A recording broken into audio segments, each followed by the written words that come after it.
Esdras. Capítulo 7. Alguns anos depois, quando Artaxerxes era rei da Pérsia, um homem chamado Esdras foi da Babilônia para Jerusalém. Ele era descendente de Arão, o grande sacerdote. Esdras era filho de Seraías, neto de Azarias e bisneto de Uquias. E os seus outros antepassados eram Salum, Sadoque, Aitube, Amariá, Azarias, Meraiote, Zeraías, Uzi, Buque, Abizua, Finéias e Eleazar, que era filho de Arão, o grande sacerdote. Esdras era mestre da lei e conhecia muito bem a lei de Moisés, dada pelo Senhor, o Deus de Israel. Ele foi falar com o rei Artaxerxes, e este lhe deu tudo o que pediu, porque o Senhor abençoava Esdras. Assim Esdras foi da Babilônia para Jerusalém com um grupo de israelitas, entre os quais havia sacerdotes, levitas e músicos, guardas e servidores do templo. Isso foi no 7º ano do reinado de Artaxerxes. Eles saíram da Babilônia no dia 1º do 1º mês, e com a ajuda de Deus, chegaram a Jerusalém no dia 1º do 5º mês.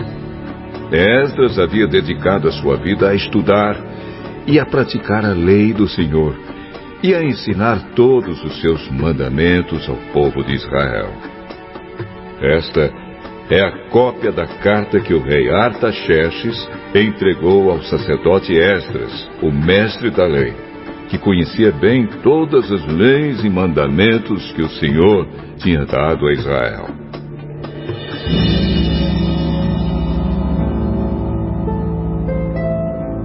Esta carta de Artaxerxes, o rei dos reis, é para o sacerdote Esdras, o mestre da lei do Deus do céu.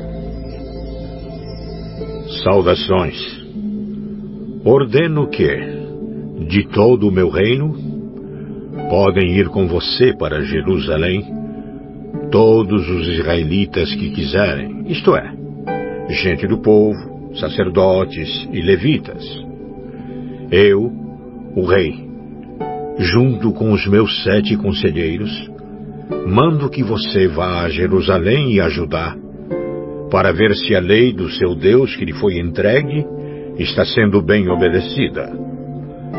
Leve as ofertas de ouro e de prata que eu e os meus conselheiros queremos dar ao Deus de Israel, que tem o seu templo em Jerusalém.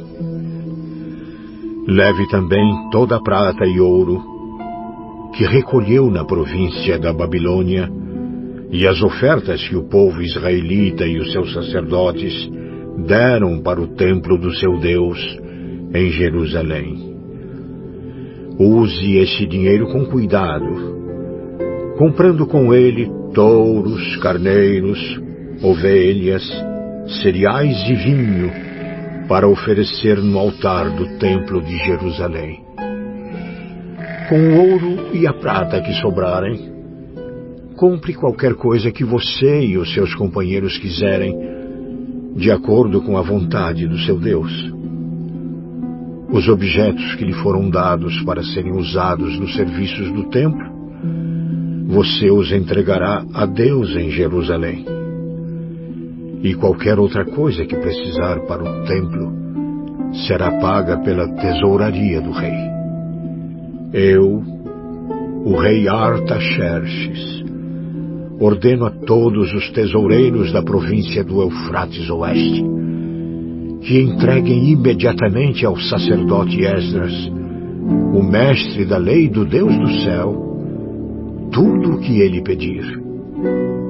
Até no máximo 3.400 quilos de prata, 12.500 quilos de trigo, 2.000 litros de vinho, 2.000 litros de azeite e sal à vontade. Deverão ser cumpridas com todo cuidado as ordens que o Deus do céu der a respeito do seu templo, para que assim eu tenha a certeza de que ele nunca ficará irado comigo, nem com os meus descendentes, que forem reis depois de mim. Vocês estão proibidos de cobrar qualquer imposto dos sacerdotes, dos levitas, dos músicos, dos guardas e servidores do templo, ou de qualquer outra pessoa ligada a esse templo. E você, Esdras, usando a sabedoria que o seu Deus lhe deu, nomeie administradores e juízes para governarem todo o povo da província do Eufrates Oeste, isto é, todos os que conhecem as leis do seu Deus, e ensine essas leis aos que não as conhecem. Quem desobedecer às leis do seu Deus, ou às leis do reino, será castigado imediatamente. Será morto, ou expulso do país, ou preso, ou as suas propriedades serão tomadas.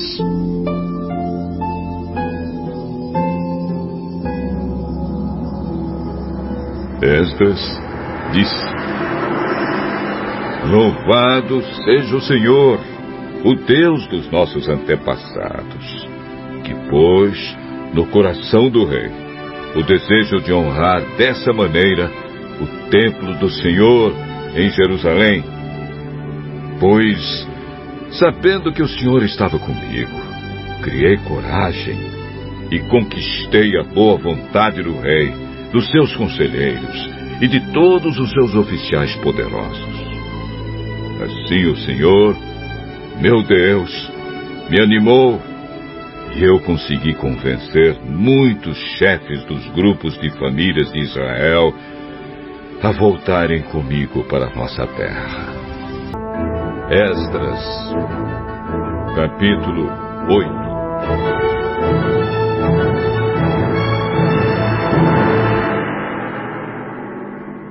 Esta é a lista dos chefes de grupos de famílias que estavam na Babilônia e que voltaram com Esdras para Jerusalém quando Artaxerxes era rei. Gerson, da família de Finéias. Daniel, da família de Itamar. Atos, filho de Secanias, da família de Davi. Zacarias, da família de Parós, com 150 homens do seu grupo de famílias. Havia registro das suas famílias. Elioenai, filho de Zeraías, da família de Paate-Moabe, com 200 homens. Secanias, filho de Jaziel, da família de Zatu, com 300 homens. Ebede, filho de Jonatas, da família de Adim, com 50 homens. Jesaías, filho de Atalias, da família de Elão, com 70 homens. Zebadias, filho de Micael, da família de Cefatias, com 80 homens. Obadias, filho de Jeiel, da família de Joabe, com 218 homens. Selomite, filho de Josifias, da família de Bani, com 160 homens. Zacarias, filho de Bebai, da família de Bebai, com 28 homens. Joanã, filho de Acatã, da família de Asgade, com 110 homens. Elifelete, Jeiel e Semaías, da família de Adonicã, com 60 homens. Eles foram os últimos a chegar. Utai e Zabude, da família de Bigvai, com 70 homens.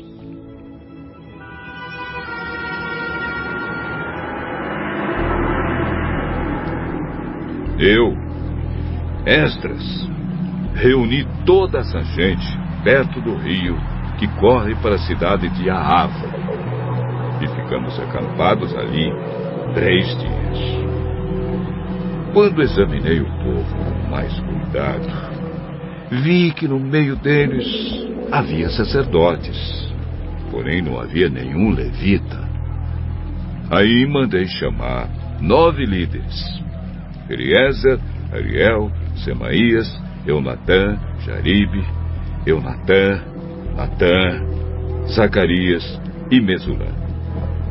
E chamei também 2 professores, Joiaribe e Eunatã.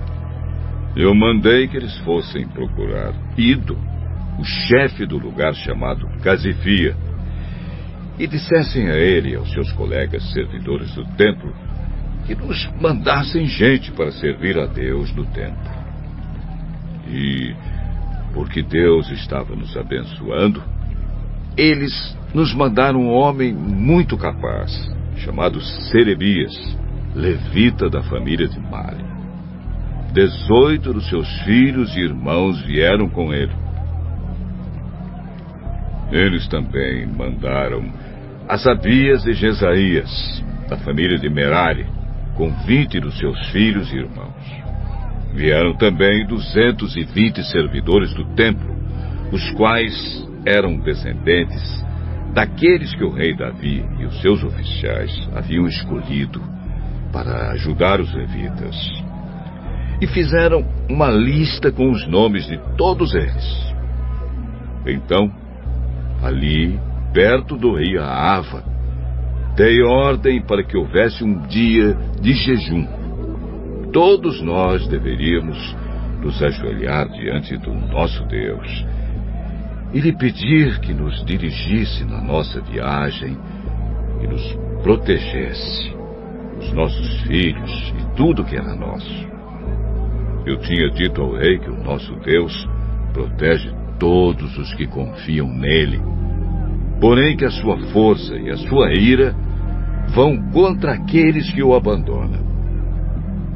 Por isso, fiquei com vergonha de pedir ao rei uma tropa de soldados da cavalaria para nos defender dos nossos inimigos durante a viagem.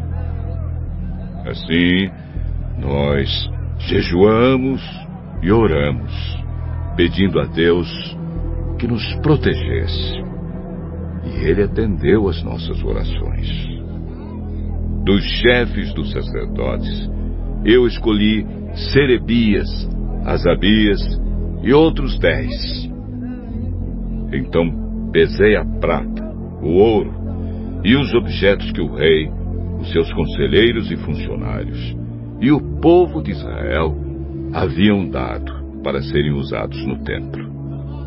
E entreguei tudo a esses sacerdotes. O que eu entreguei foi o seguinte: 22.000 quilos de prata, 100 objetos de prata, pesando 70 quilos, 3.500 quilos de ouro, 20 taças de ouro, pesando 8,5 quilos, 2 objetos de fino bronze, preciosos como ouro. Então eu disse a eles: vocês estão separados para servir o Senhor, o Deus dos seus antepassados. E também estão separados para o Senhor todos estes objetos de prata e de ouro trazidos a ele como ofertas feitas por vontade própria. Tomem bem conta deles até que vocês cheguem ao templo. Ali, nas salas do templo do Senhor, vocês pesarão e entregarão tudo aos chefes dos sacerdotes e dos levitas e aos líderes do povo de Israel em Jerusalém.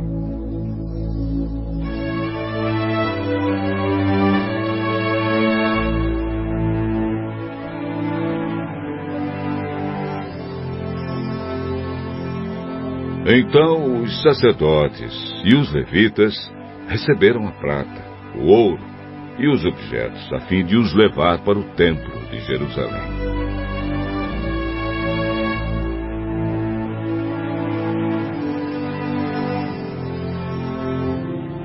No dia 12 do primeiro mês, nós saímos do rio Ahava, a fim de ir para Jerusalém. O nosso Deus esteve conosco durante a viagem e nos protegeu dos ataques dos inimigos e dos bandidos.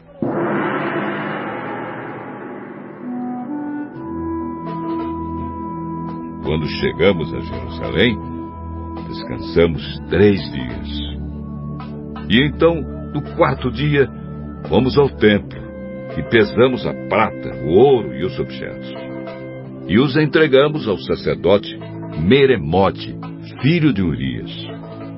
Com ele estavam Eleazar, filho de Finéias, e 2 levitas, Josabade, filho de Jesua, e Noadias, filho de Binui.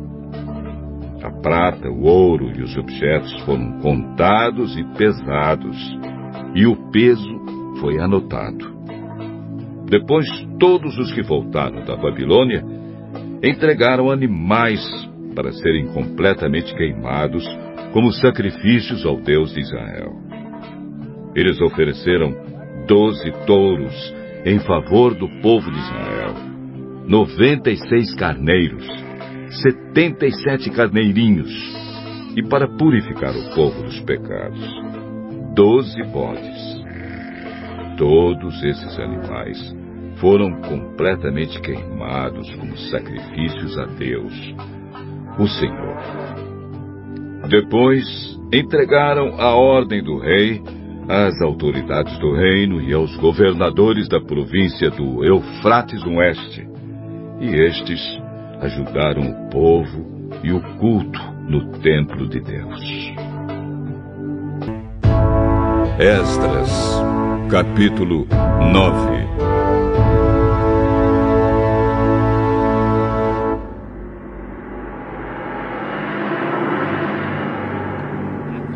Depois que tudo isso foi feito, alguns líderes do povo de Israel vieram falar comigo. Eles me contaram que o povo, os sacerdotes e os levitas não tinham ficado separados das pessoas e dos costumes pagãos e nojentos dos cananeus, dos heteus, dos perizeus, dos jebuseus, dos amonitas, dos moabitas, dos egípcios e dos amorreus. Homens israelitas haviam casado com mulheres estrangeiras, e assim o povo escolhido por Deus tinha se misturado com gente de outros povos. E os chefes e líderes do povo haviam sido os primeiros a cometer esse pecado. Quando eu vi isso, rasguei as minhas roupas em sinal de tristeza. Arranquei os meus cabelos e a barba, e me sentei, muito desgostoso. Fiquei ali sentado, cheio de desgosto, até a hora do sacrifício da tarde. E o povo começou a se juntar em volta de mim. Eram os que estavam com medo por causa do que o Deus de Israel tinha dito a respeito dos pecados dos que tinham voltado da Babilônia. Quando chegou a hora do sacrifício da tarde, eu saí daquele abatimento e me ajoelhei para orar, usando ainda as roupas rasgadas. Então levantei as mãos para o Senhor, meu Deus, e disse: Oh Deus, estou muito envergonhado e não tenho coragem de levantar a cabeça na tua presença. Estamos afundados nos nossos pecados que sobem até o céu. Desde o tempo dos nossos antepassados até hoje, nós, o teu povo, temos pecado muito. Por causa dos nossos pecados, nós, os nossos reis e os nossos sacerdotes, temos caído nas mãos de reis estrangeiros. Temos sido mortos, roubados, levados embora como prisioneiros, e até hoje temos sido desprezados. Mas agora, ó Senhor, nosso Deus, tu foste bondoso por algum tempo e deixaste que alguns de nós escapássemos e vivêssemos seguros neste lugar santo. Tu nos deixaste escapar da escravidão e nos deste uma vida nova. Éramos escravos, porém não nos deixaste na escravidão. Tu fizeste os reis da Pérsia terem boa vontade para conosco, e eles deixaram que reconstruíssemos o teu templo, que estava arrasado, e que achássemos segurança aqui em Judá e em Jerusalém.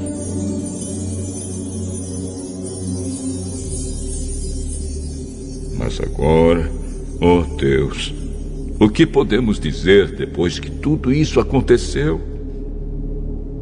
Nós desobedecemos a todos os mandamentos que deste por meio dos teus servos, os profetas.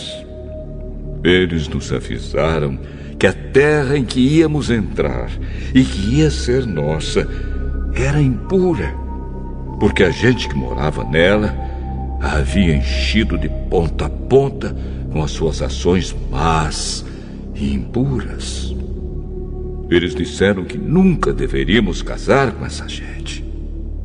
Disseram também que nunca deveríamos ajudá-los a ter paz e prosperidade se quiséssemos comer os bons alimentos produzidos pela terra e passá-la aos nossos descendentes para sempre. Mas, depois de tudo o que aconteceu como castigo pelas nossas maldades e pelas nossas grandes culpas, nós sabemos que tu, ó Deus, nos castigaste menos do que merecíamos e nos deixaste com vida. Como então poderíamos desobedecer novamente aos teus mandamentos e casar com essas pessoas que fazem coisas tão nojentas? Se fizéssemos isso, tu ficarias tão irado conosco que nos destruirias completamente e não deixarias que ninguém escapasse. Ó Senhor, Deus de Israel, tu és justo, mas nos deixaste escapar com vida, como se pode ver hoje. Nós te confessamos que somos culpados. Não temos o direito de ficar na tua presença. Esdras, capítulo 10.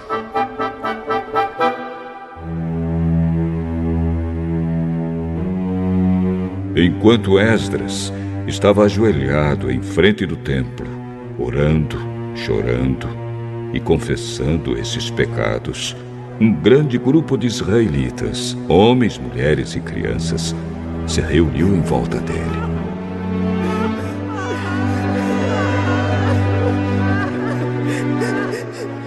E eles também choravam amargamente. Então Secanias, filho de Jeiel, da família de Elão, disse a Esdras: Nós pecamos contra o nosso Deus, casando com mulheres estrangeiras, de nações pagãs. Porém, mesmo assim, ainda há esperança para o povo de Israel. Agora, prometamos solenemente ao nosso Deus que mandaremos embora essas mulheres e os seus filhos.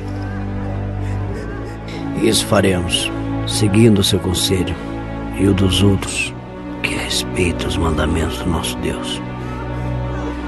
Assim, estaremos fazendo o que a lei de Deus manda.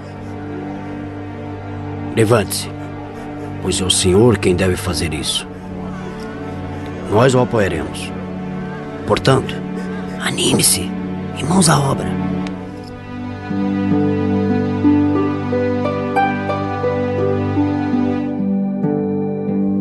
Então Esdras se levantou e fez com que os chefes dos sacerdotes, os chefes dos levitas e todo o resto do povo jurassem que fariam o que Secanias tinha dito.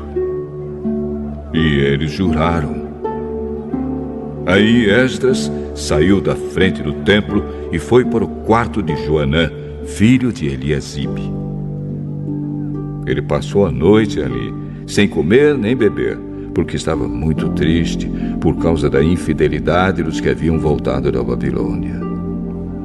Depois mandaram anunciar em Jerusalém e em Judá que todos os que haviam voltado do cativeiro na Babilônia deviam reunir-se em Jerusalém.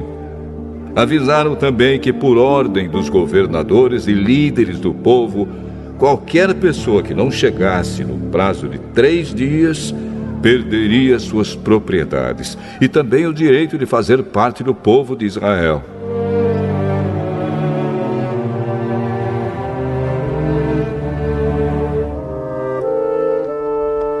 E assim, dentro de 3 dias, no dia 20 do 9º mês, todos os homens que moravam na região de Judá e de Benjamim chegaram a Jerusalém e se reuniram no pátio do templo.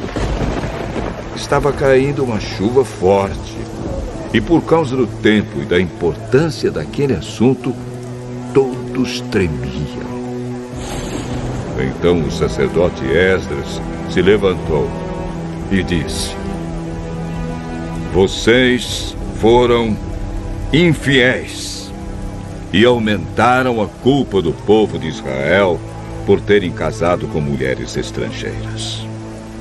Portanto, confessem agora os seus pecados ao Senhor, o Deus dos seus antepassados, e façam o que lhe agrada. Afastem-se dos estrangeiros que vivem na nossa terra e mandem embora as mulheres estrangeiras com quem vocês casaram. E todo o povo respondeu em voz alta: Sim, faremos tudo o que o Senhor mandar. Porém, somos muitos e a chuva está forte. Não podemos continuar aqui fora. O que o Senhor está mandando não é coisa que se possa fazer em 1 ou 2 dias, pois os que são culpados desse pecado são muitos. Deixe que os nossos chefes fiquem em Jerusalém e se encarreguem do caso. Então, cada homem que vive nas nossas cidades e que casou com uma mulher estrangeira virá num dia marcado, acompanhado dos líderes e juízes da sua cidade. Desta maneira, a ira de Deus, por causa dessa situação, se desviará de nós.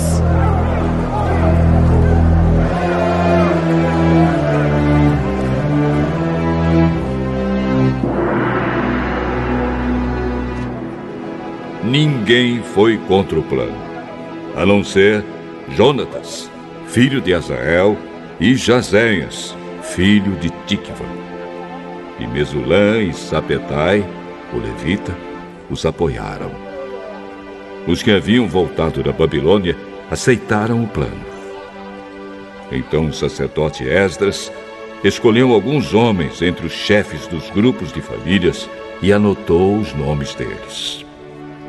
Estes começaram a investigação no dia 1º do 10º mês. E nos 3 meses seguintes, eles examinaram todos os casos de homens que haviam casado com mulheres estrangeiras. Esta é a lista dos que casaram com mulheres estrangeiras. Sacerdotes por grupos e famílias: Maazéias, Eliezer, Jaribe e Gedalias, da família de Josué, e os seus irmãos, filhos de Josadaque. Eles prometeram se divorciar das suas mulheres e ofereceram um carneiro como sacrifício pelos seus pecados. Da família de Imer, Anani e Zebadias. Da família de Arim, Maazéias, Elias, Semaías, Jeiel e Uzias. Da família de Pazur, Elioenai, Maazéias, Ismael, Netanel, Josabade e Elazar. Levitas: Josabade, Simei, Quelaías, também chamado de Quelita, Petaías, Judá e Eliezer. Músico: Eliasibe. Guardas do templo: Salum, Telém e Uri. Outros: da família de Parós, Ramias, Gesias, Malquias, Miamim, Eleazar, Malquias e Benaías. Da família de Elão, Matanias, Zacarias, Jeiel, Abdi, Jerimote e Elias. Da família de Zatu, Elioenai, Eliasibe, Matanias, Jerimote, Zabade e Aziza. Da família de Bebai, Jeoanã, Ananias, Zabai e Atrai. Da família de Bani, Mesulã, Maluque, Adaías, Jazube, Seal e Jerimote. Da família de Paate Moabe, Adna, Quelau, Benaías, Maazéias, Matanias, Bezalel, Binuí e Manassés. Da família de Arim, Eliezer, Josias, Malquias, Semaías, Simeão, Benjamim, Maluque e Semarias. Da família de Azum, Mantenai, Matata, Zabade, Elifelete, Jeremai, Manassés e Simei. Da família de Bani, Maadai, Anrão, Uel, Benaías, Bedias, Queluí, Vanias, Meremote, Eliasibe, Matanias, Matenai e Jaazal. Da família de Binuí, Simei, Seremias, Natã, Adaías, Maquinadebai, Sazai, Sarai, Azarel, Seremias, Semarias, Salum, Amariá e José. Da família de Nebo, Jeiel, Matitias, Zabade, Zebina, Jadaí, Joel e Benaías. Todos estes tinham mulheres estrangeiras. Eles se divorciaram delas e as mandaram embora com os seus filhos. Leitura complementar. Profetas e Reis, capítulo 51. Um reavivamento espiritual. A chegada de Esdras a Jerusalém foi oportuna. Havia grande necessidade de influência de sua presença. Sua vinda infundiu coragem e esperança ao coração de muitos que de longa data vinham trabalhando sob dificuldades. Desde o retorno do primeiro grupo de exilados, sob a direção de Zorobabel e Josué, havia mais de 70 anos, muito tinha sido realizado. O templo havia sido concluído e as paredes da cidade parcialmente reparadas. Não obstante, muito estava ainda por fazer. Entre os que tinham voltado para Jerusalém nos primeiros anos, havia muitos que tinham permanecido leais a Deus enquanto viveram. Mas o número considerável dos filhos e filhos dos filhos perderam de vista a santidade da lei de Deus. Até mesmo alguns dos homens revestidos de responsabilidade estavam vivendo em franco pecado.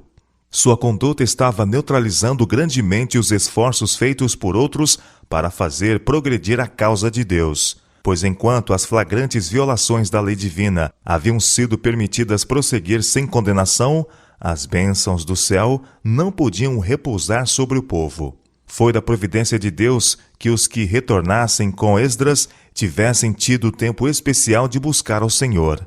As experiências pelas quais tinham passado em sua viagem de Babilônia, desprotegidos como tinham estado de qualquer poder humano, haviam-lhes ensinado ricas lições espirituais.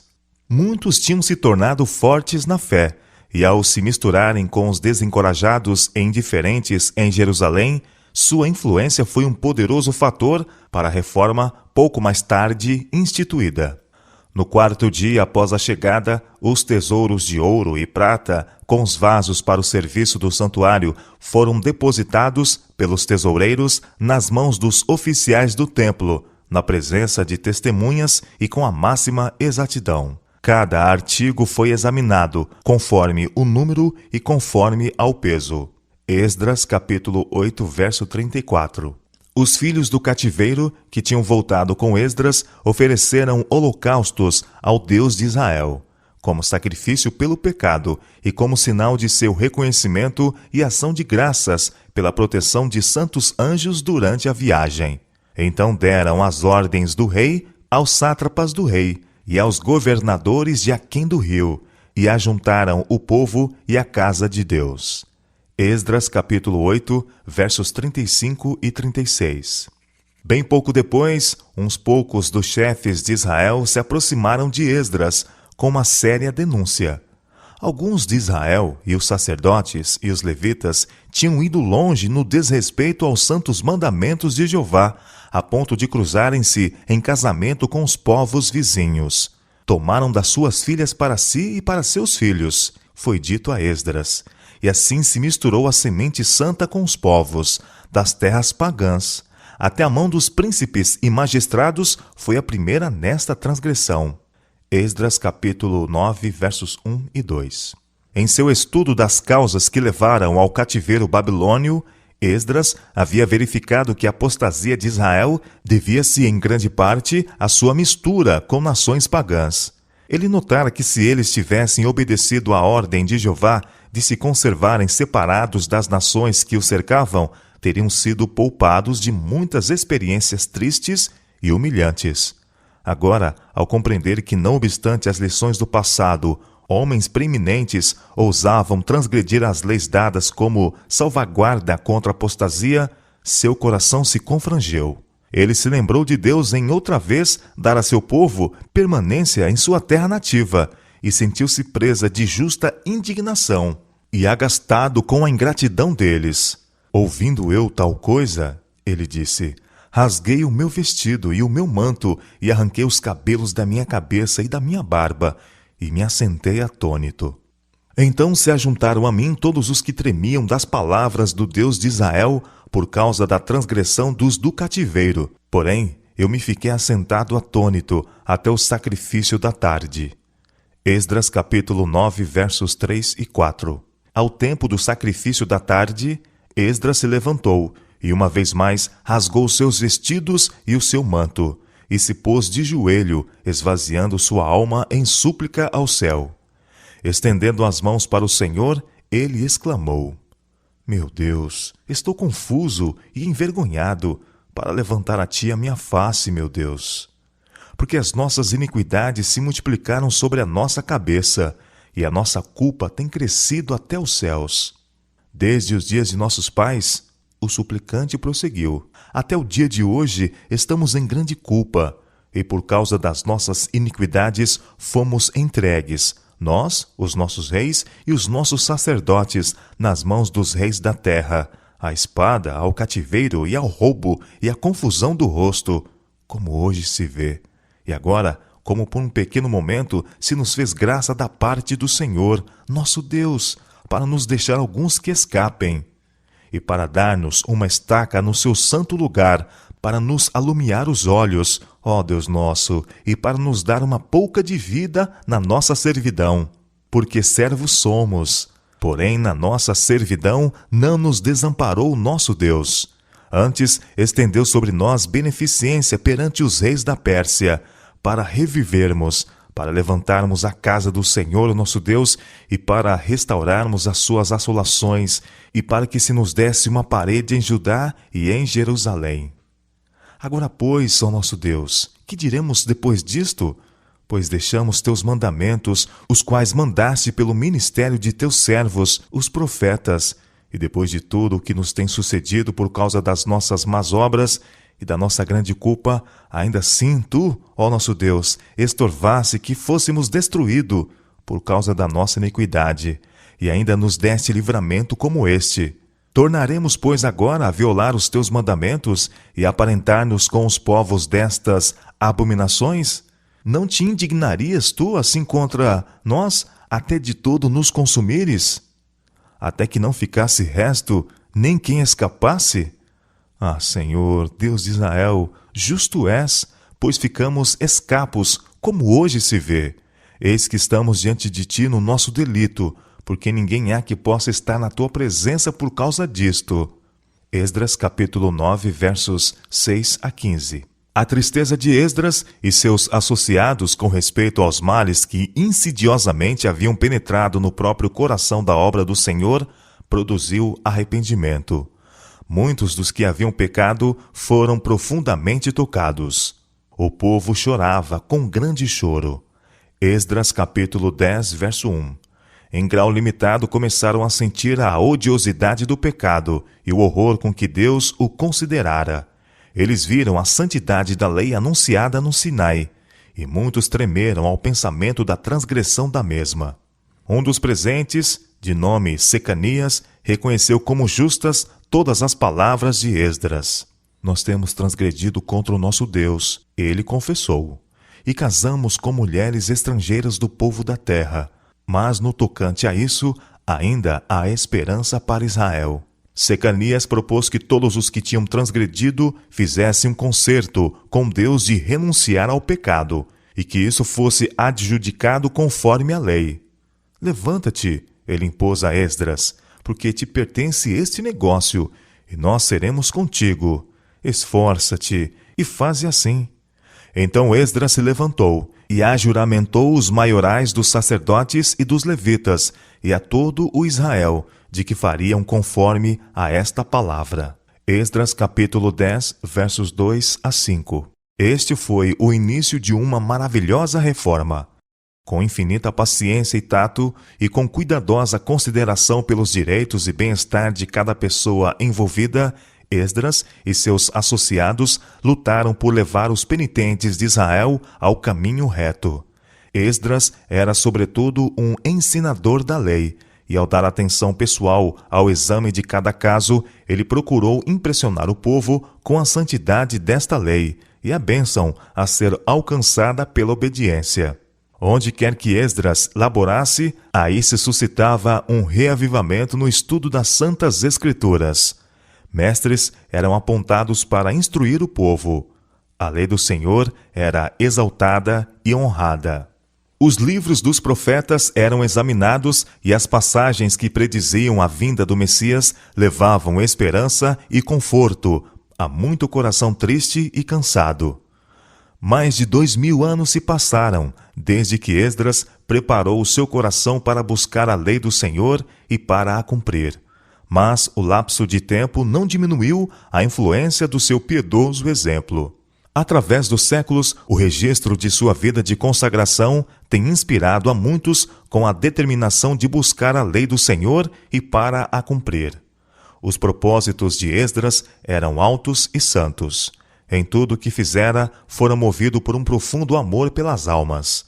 A compaixão e bondade que revelava para com os que haviam pecado, fosse em plena função da vontade, fosse por ignorância, deveria ser uma lição objetiva a todos os que procurassem promover reformas.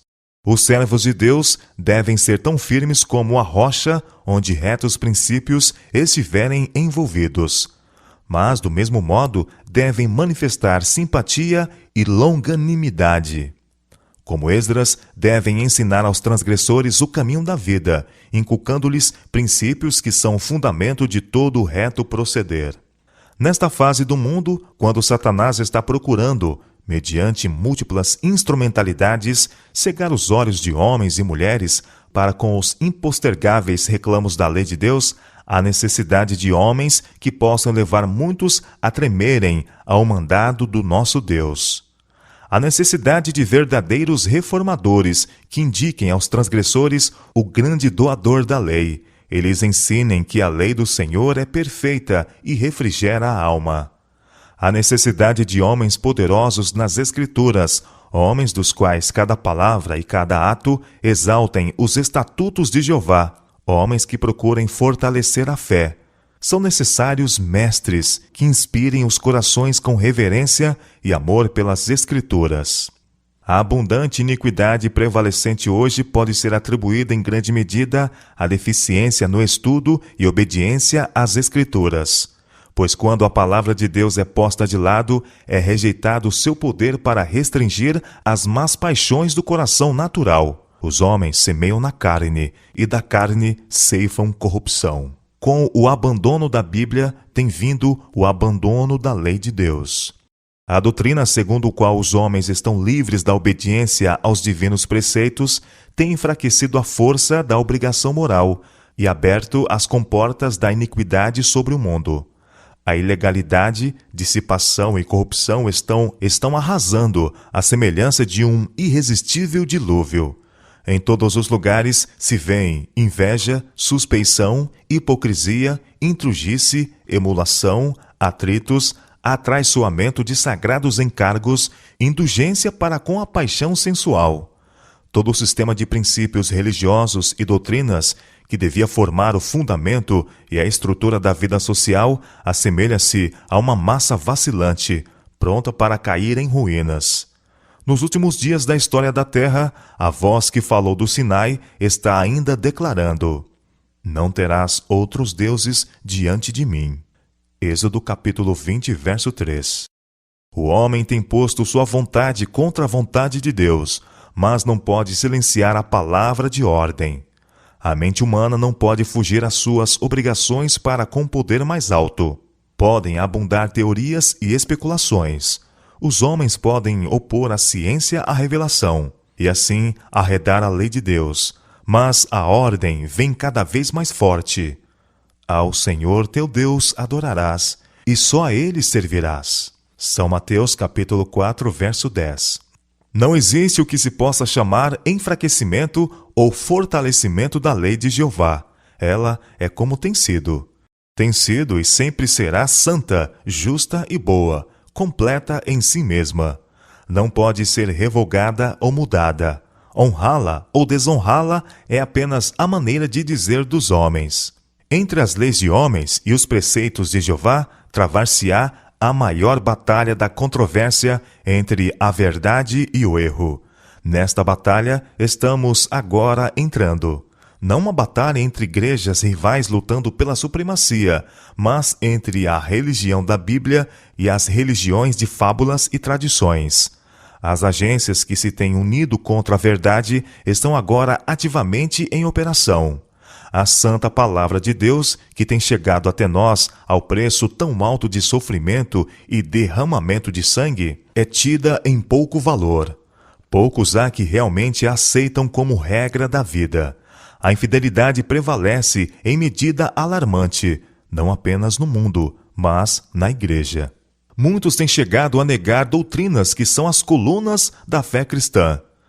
Os grandes fatos da criação, como apresentados pelos escritores inspirados, a queda do homem, a expiação, a perpetuidade da lei, eis aí doutrinas praticamente rejeitadas por grande parte do professo mundo cristão.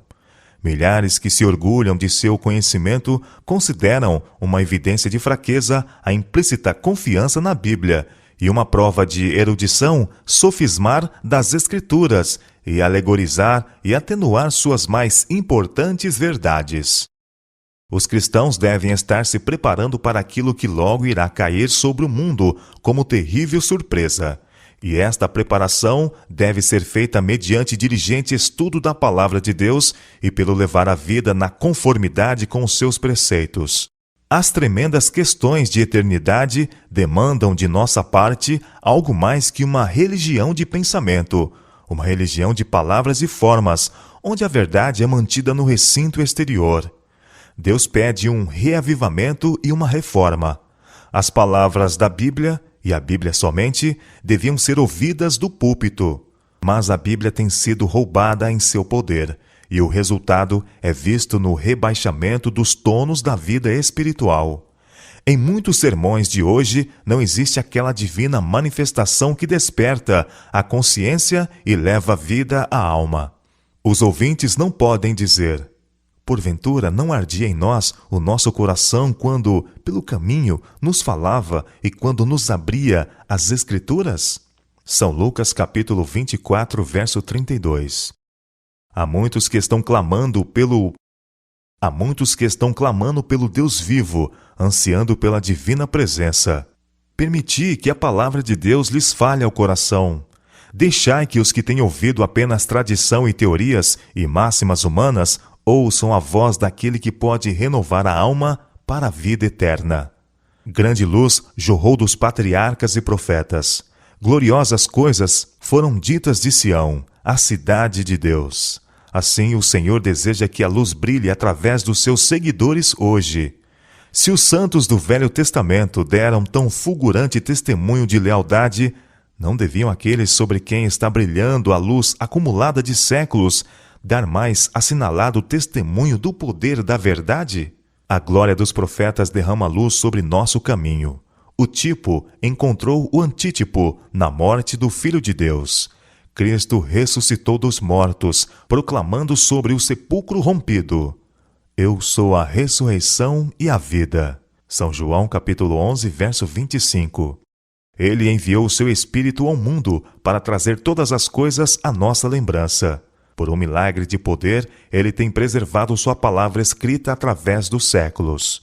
Os reformadores, cujo protesto nos deu o nome de protestantes, sentiram que Deus os havia chamado para levar a luz do Evangelho ao mundo. E no esforço para fazer isso, estiveram prontos para sacrificar suas posses, sua liberdade e a própria vida.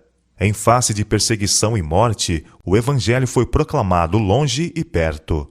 A palavra de Deus foi levada ao povo, e todas as classes, altos e baixos, ricos e pobres, cultos e ignorantes, avidamente estudaram-na por si mesmos. Estamos nós, na batalha final do grande conflito, tão fiéis ao nosso encargo como os primeiros reformadores o foram ao seu? Tocai a buzina em Sião, santificai um jejum, proclamai um dia de proibição. Congregai o povo, santificai a congregação. Ajuntai os anciãos, congregai os filhinhos. Chorem os sacerdotes, ministros do Senhor, entre o alpendre e o altar, e digam: Poupa teu povo, ó Senhor, e não entregues a tua herança ao opróbrio. Convertei-vos a mim de todo o vosso coração, e isso com jejuns, e com choro, e com pranto. E rasgai o vosso coração, e não os vossos vestidos, e convertei-vos ao Senhor vosso Deus, porque Ele é misericordioso e compassivo e tardio em irar-se, e grande em beneficência, e se arrepende do mal. Quem sabe se voltará e se arrependerá e deixará após si uma bênção? Joel capítulo 2, versos 12 a 17.